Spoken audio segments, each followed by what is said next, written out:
ఈ సండే లేవటమే చాలా లేట్‌గా లేచాము. ముందు రోజు నైట్ ఔట్ చేయటం వలన ఇంకసలు మార్నింగ్ లేవబుద్ధి కాలేదనమాట. ఇంకా మార్నింగ్ లేచిన తర్వాత ఎగ్ దోస వేసుకున్నామనమాట బ్రేక్‌ఫాస్ట్‌కి.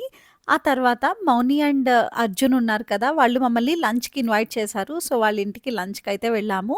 యాక్చువల్‌గా ఇంకా ఈ సండే కుక్ చేసే పని కూడా లేదు కదా! సో, ముందే వెళ్ళి తనకి హెల్ప్ చేద్దాము మౌనికి అని అనుకున్నాను. బట్ నా పనులైతే అవ్వలేదు. సో, ఇంక అందుకని చెప్పి నేను లేట్‌గా వెళ్ళాను. నేను వెళ్ళేసరికి మౌని అన్నీ ప్రిపేర్ చేసి ఉంచిందనమాట. మా కోసం తనైతే ముద్దగారెలంటారు కదా! అలసంద వడలు అవి, bagara rice, sambar, egg bhurji and వాటితో పాటు chicken curry and raita prepare చేసిందనమాట. అన్నీ కూడా టేస్ట్ చాలా బావున్నాయి. ఇంత ఎక్కువ క్వాంటిటీస్ ప్రిపేర్ చేయటం తనకి ఫస్ట్ టైమ్ అయింట. అయినా కానీ చాలా చేసిందసలు. టేస్ట్ అన్నీ కూడా చాలా వచ్చినియనమాట. సో, మా సండే స్పెషల్స్ అయితే ఇవన్నమాట. అండ్ వాటితో పాటు కిల్లీ కూడా తీసుకొచ్చారు స్వీట్ పాన్. అండ్ ఈ వీడియోకి ఇంతే. ఛానెల్‌ని సబ్స్క్రైబ్